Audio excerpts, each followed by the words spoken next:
Knowledge নেচারে আপনাদের স্বাগত। আজ ভিন্ন স্বাদের ভিন্ন ঘরানার নতুন ধরনের একটা ভিডিও নিয়ে আমি প্রসাদ আপনাদের সামনে আজ হাজির। গতবার দেখেছিলাম পূর্ব মেদিনীপুর তথা খেজুরির গর্ব হিজলি শরীফ এবং তার সঙ্গে রসুলপুর এবং হুগলি নদীর মোহনায় গড়ে ওঠা যে ঐতিহাসিক একটা পর্যটন কেন্দ্র।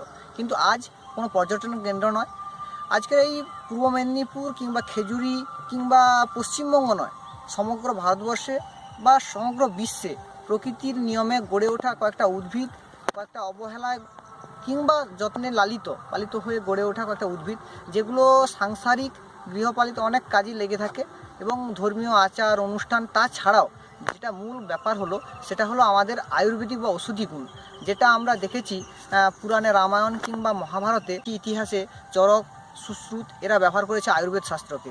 সেই আয়ুর্বেদ শাস্ত্র মতে কিছু উদ্ভিদকে আমরা আজ দেখব এবং চিনব এবং তাদের গুণাগুণগুলো আমরা জেনে নিই।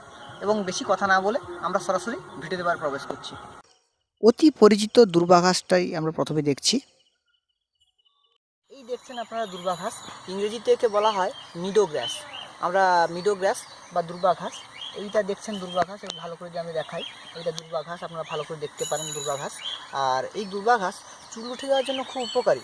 যখন কারোর ক্ষেত্রে যখন মাথার চুল উঠে যায় বা চুল যখন ওঠা শুরু হয়েছে, তখন দেখবেন সর্ষের তেল বা নারকেল তেলের সঙ্গে দুর্বাকে ফুটিয়ে সেই তেল মাথায় মাখলে খুব উপকার পাওয়া যায়। কিংবা রক্ত পায়খানা হলে মলত্যাগের পর বা মলের সঙ্গে যদি রক্ত পড়ে, দুর্বার সঙ্গে এক তোলা নিয়ে একটু গরম করে তার সঙ্গে চিনি এবং 8 চামচ ছাগলের দুধ যদি মিশিয়ে খাওয়া যায় সকালে বিকেলে, তাহলে দেখা যাবে রক্ত পায়খানার ক্ষেত্রে খুব উপকার হয়। তাছাড়া পায়োরিয়া অর্থাৎ দাঁতের রোগের ক্ষেত্রে দুর্বাকে শুকনো করে চূর্ণ করে যদি দাঁত মাজা যায়, তাহলে সেক্ষেত্রেও পায়োরিয়া সেরে যায়।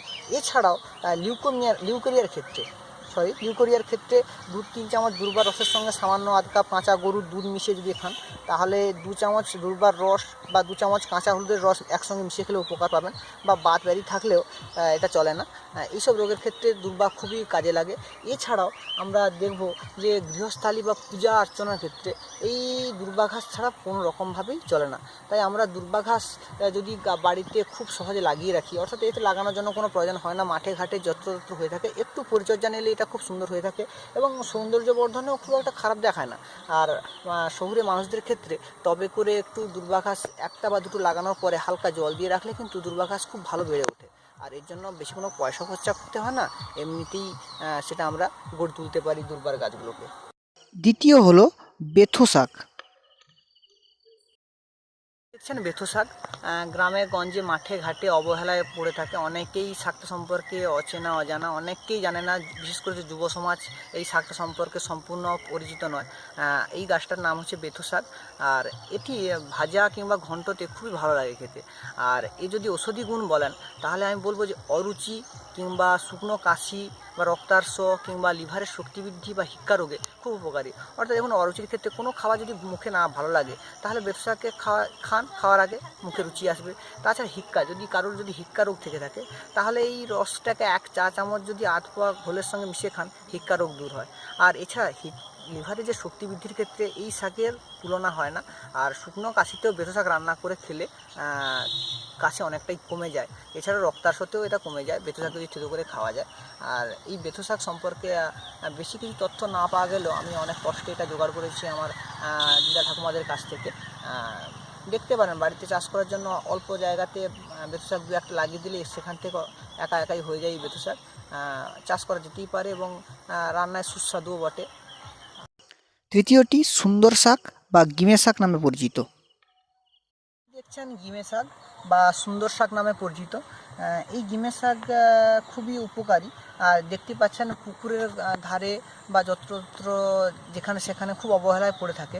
আর এটা চাষ করার জন্য কোনো বিশেষ কিছুর প্রয়োজন হয় না, টবে 2-4টে গাছ লাগিয়ে হালকা করে জল দিয়ে রাখলেই এই গাছ একাই বেড়ে ওঠে।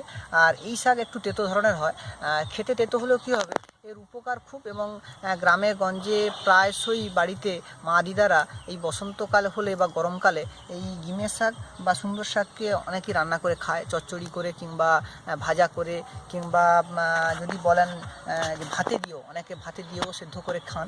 এইটা দেখছেন এই সেই গিমে শাক। আর এই উপকার যদি আমি বলি, চোখের রোগে খুব উপকারী। অর্থাৎ চোখের রোগে উপকার বলতে বলবো আমরা, যদি চোখ করকর করে বা চোখ ওঠে বা চোখে পিছুটি পড়ে, তাহলে এই গিমের শাককে একটু ভাপিয়ে, তাহলে যদি আমরা এটাকে ভাপিয়ে পাতার সেঁক নিলে বা রস চোখে ফোঁটা ফোঁটা দিলে খুব উপকার হয়।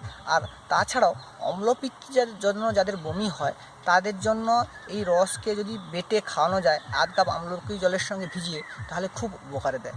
দেখতেই পাচ্ছেন এই সেই গিমের শাক। এবং গিমের শাকের গুণাগুণ আপনাদেরকে বললাম।